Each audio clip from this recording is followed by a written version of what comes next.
묵자의 인간관계의 기술. 첫째, 때와 장소를 가려라. 지혜로운 이는 자신의 능력을 함부로 쓰지 않는다. 똑똑한 척하는 사람은 아무 때나 자신의 얄팍한 잔재주를 보이며 허점을 만들지만, 영리한 사람은 언제 자신의 재능을 발휘해야 할지 때와 장소를 가릴 줄 안다. 경거망동한 운신은 괜한 화를 부르기 쉽다. 둘째, 아첨하는 일을 곁에 두지 마라. 괜한 시비로 다른 이의 원망을 사는 건 어리석은 행동이다. 상대의 기분을 적절히 맞추는 처세는 중요하다. 다만 신의가 있는 인간관계에선 이것을 주의할 필요가 있다. 친구의 결점을 알고도 말하지 않는다면 이것은 친구의 의무를 저버린 행위다. 목자는 평소 진심으로 친구를 책망하고 꾸짖는 이가 있다면 그가 바로 인생의 스승이자 진정한 친구라 했다. 셋째, 겸허한 태도로 마음을 열어라. 양쯔강과 황하는 작은 물줄기를 마다치 않아 큰 강을 이뤘다. 목자는 이렇게 다른 사람의 작은 비평도 기꺼이 받아들이는 태도야말로 타인의 장점을 흡수해 정진하는 가장 빠른 길이라 했다. 겸손은 삶에서 가장 중요한 태도다. 제 아무리 뛰어난 이도 이 세상에 비하면 보잘것없을 뿐이다. 항상 낮은 자세로 정진해야 한다. 넷째, 의미 없는 논쟁을 하지 마라. 말싸움을 하게 되면 누구나 고집 부리기 마련이다. 사실 거기서 얻을 수 있는 건 아무것도 없음에도 자존심 때문에 쉽게 포기 못한다. 논쟁은 지면 기분 나쁘고 이기면 친구를 잃는다. 도대체 여기에 무슨 의미가 있을까? 상대방과 논쟁을 하고 싶을 땐 두 가지를 고려해라.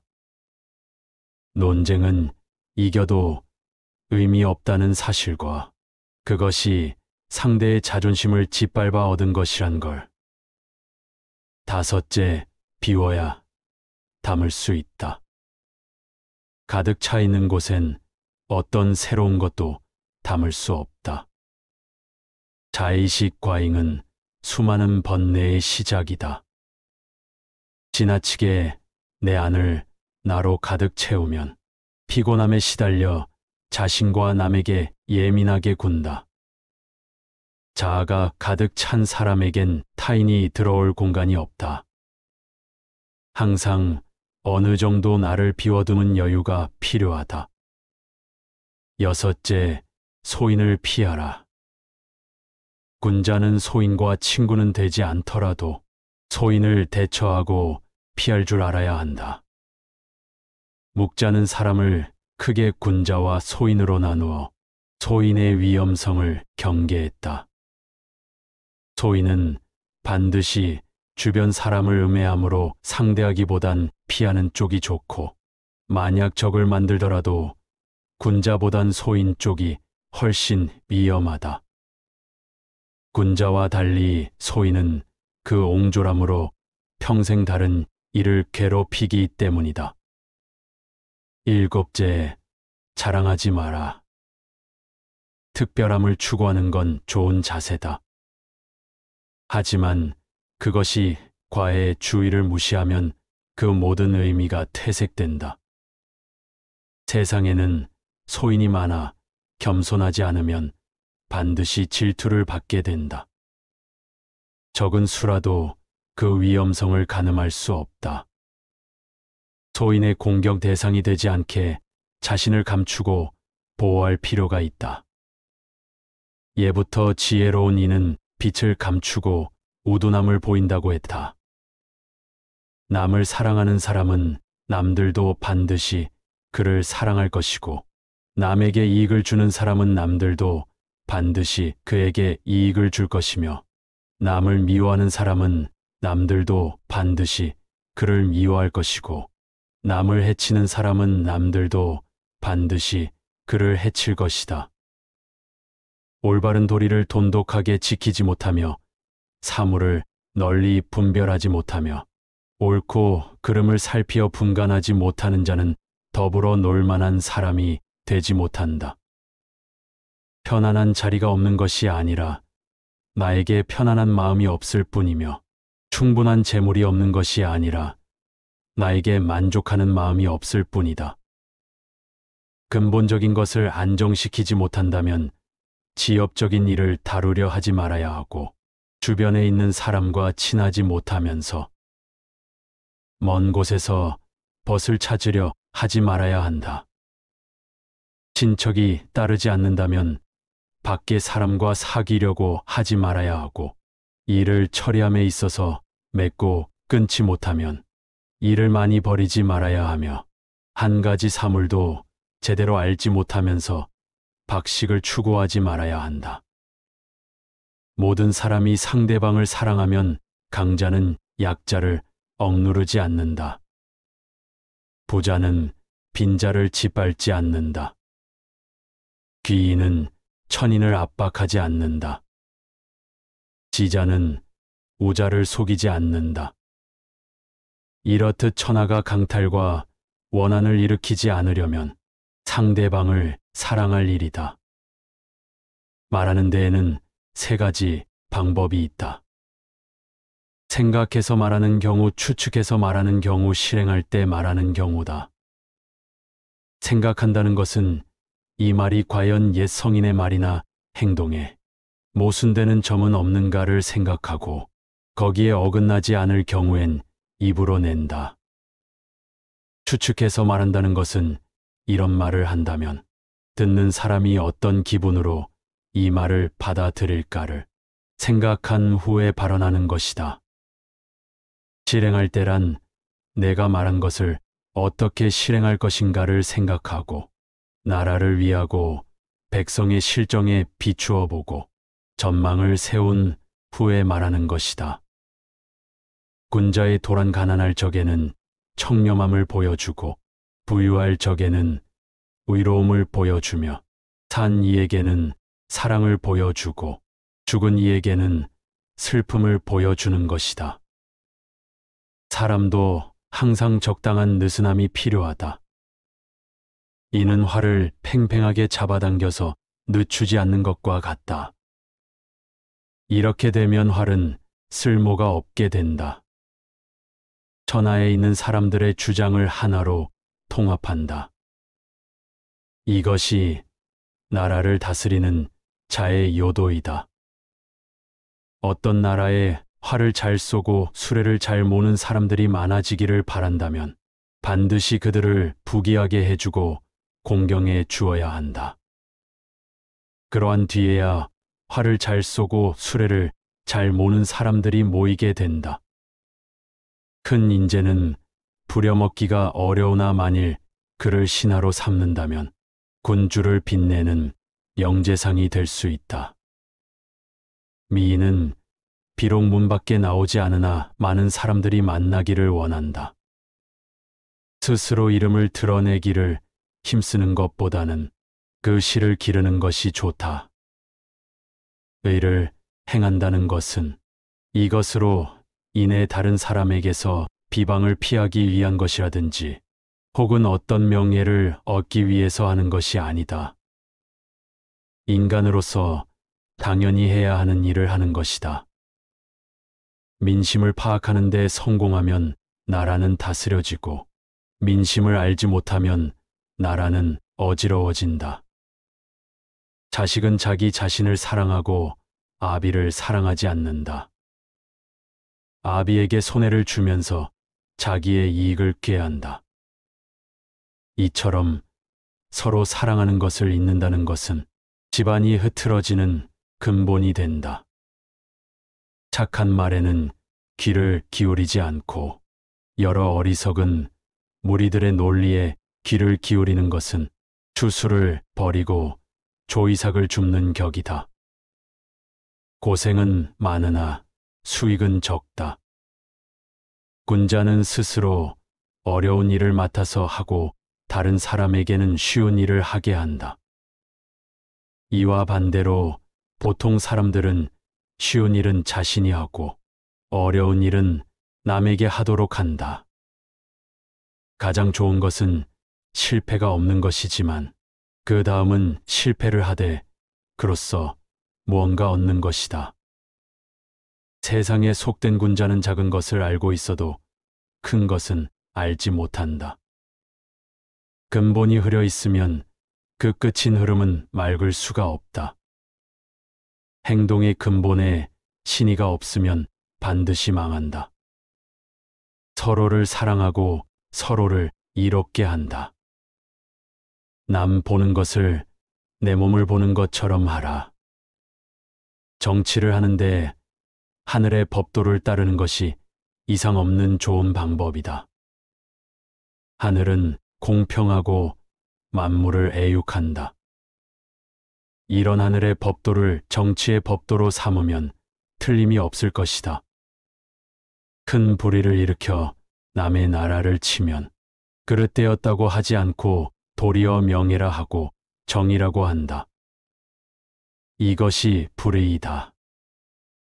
도의가 무너진 사회에서 높은 지위에 앉고 불을 지니는 것은 인자가 좋아할 바가 못 된다. 단물이 나는 샘은 가장 먼저 퍼내어 마르게 되고 키가 큰 나무는 가장 먼저 잘리게 된다.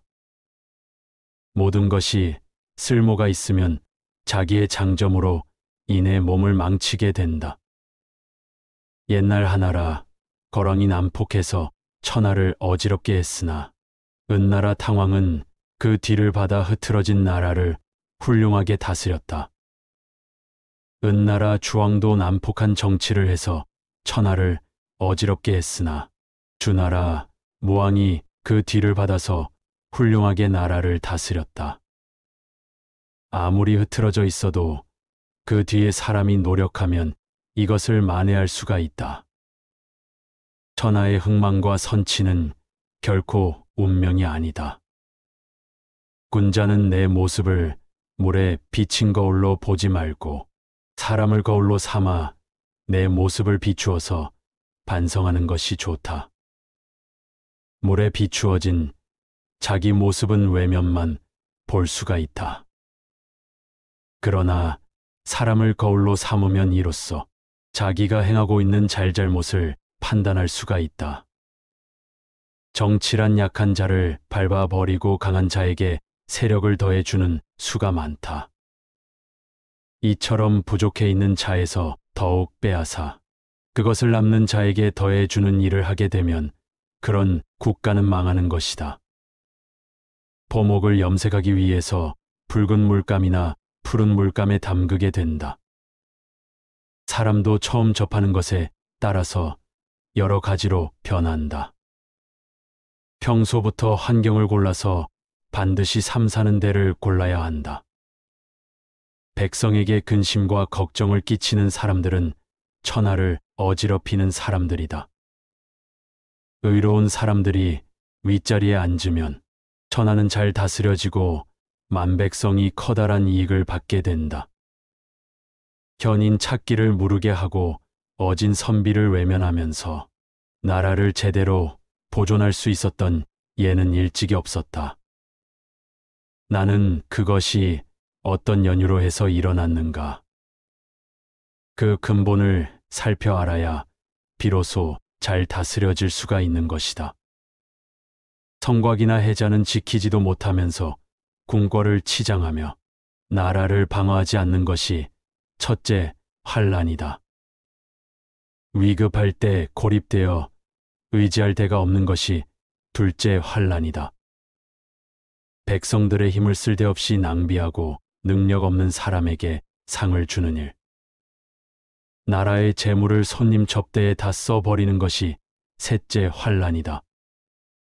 벼슬아치들은 오직 그 자리를 지키기 위해서만 힘쓰고 임금은 법을 마음대로 바꿔 신하를 함부로 질책하고 신하들은 임금을 두려워하여 감히 거역하지 못하는 것이 넷째 환난이다. 임금이 스스로 신성하고 지혜롭다 여겨 정사에 대해 묻지도 않고 이웃 나라를 경계할 줄 모르는 것이 다섯째 환난이다. 임금이 신임하는 자들은 충성스럽지 않고 충성스런 사람은 신임하지 않는 것이 여섯째 환난이다. 저장된 식량이 있지만 백성이 먹기 부족하고 능력 없는 대신들이 임금을 섬기고 백성에게 상을 줘도 기뻐하지 않고 형벌을 내려도 이협적이지 못한 것이 일곱째 환난이다. 이 일곱 가지 환난이 있다면 그 나라는 반드시 멸망할 것이다. 하나의 눈으로 보는 것보다는 두 개의 눈으로 보는 것이 더 잘 보이고 하나의 귀로 듣는 것보다는 두 개의 귀로 듣는 것이 더 잘 들린다. 천하의 모든 백성의 실정을 보고 진실된 소리를 듣는 것이 나라를 다스리는 요도가 된다. 한 사람을 죽이면 불이라고 하는데 이렇게 되면 한 사람을 죽인 죄가 반드시 생겨난다. 만약 10사람을 죽이면 10사람을 죽인 죄가 생겨난다. 마찬가지로 100사람을 죽이면 불의가 100배가 되고 100사람을 죽인 죄가 반드시 생겨난다. 그러나 지금은 남의 나라를 대규모로 공격하면서 불의를 저지르려는데 이에 대해서는 잘못인 줄을 모른다. 지금의 사군자는 정치를 하는 데나 자신의 처신을 하는 데나 일의 대소와 경중을 알지 못한다. 작은 것은 알고 있으면서 큰 것은 알지 못한다. 이것이 몸을 망치고 나라를 그르치는 근본이 된다. 관리는 어진 이를 좋은 자리에 앉히는 것이 좋다. 그것도 특정한 사람이 오랫동안 귀한 자리에 있는 것은 좋지 못하다. 또 백성은 노력하는 자가 부하게 되고 번창하게 되어야 한다. 항상 같은 사람이 천한 자리에 있다는 것은 바람직한 정치라 할 수가 없다. 인간의 행동이나 국가를 다스리는 요도는 하늘의 뜻에 따라야 한다. 하늘은 공평하다. 이것이 또한 도의의 법칙이다. 100개의 문 중에 단 한 개의 문만을 닫고 다른 문이 열려 있으면 도둑에 대한 방비가 될 수 없다. 선함이 마음의 중심을 이루지 못하고 있는 자는 이름을 남기지 못한다. 행동이 자신의 말과 합치되지 않는 자는 직위에 설 수 없다. 명성은 아무렇게나 이루어질 수 없다. 명예는 기교로서 이루어질 수 없다. 군자란 몸소 실천하는 사람인 것이다. 두드리면 소리가 울리고 두드리지 않으면 소리가 울리지 않는다. 군자는 물으면 답할 뿐이고 묻지 않으면 말하지 않는다. 친구가 묵자에게 말했다. 지금 천하에는 의로움을 행하는 사람이 없는데 그대는 홀로 스스로를 괴롭히며 의로움을 행하고 있으니 그대도 이제 그만두는 게 좋겠네 그여. 이 말을 들은 묵자가 말했다. 어떤 사람에게 자식이 10명 있다고 하세. 한 사람이 농사를 짓고 나머지 9사람은 집에 들어 앉아 있다면 농사 짓는 한 사람은 더욱 열심히 일하지 않으면 안 되는 것일세. 왜냐하면 먹는 사람은 많은데 농사 짓는 사람은 적기 때문이지. 그런데 지금은 천하에 의로움을 행하는 사람이 없으니 그대는 마땅히 내게 의로움을 권해야지 어째서 나를 말리는 것인가. 개 한 마리를 훔치면 불인이라고 한다. 그런데도 한 나라를 훔치고 이를 의라고 한다. 좋은 활은 당기기 어렵고 좋은 말은 타기가 어렵다. 어진 왕일지라도 공이 없는 신하는 사랑하지 않고 자비로운 아버지일지라도 유익하지 않은 자식은 사랑하지 않는다. 명언가든을 시청해 주셔서 감사합니다.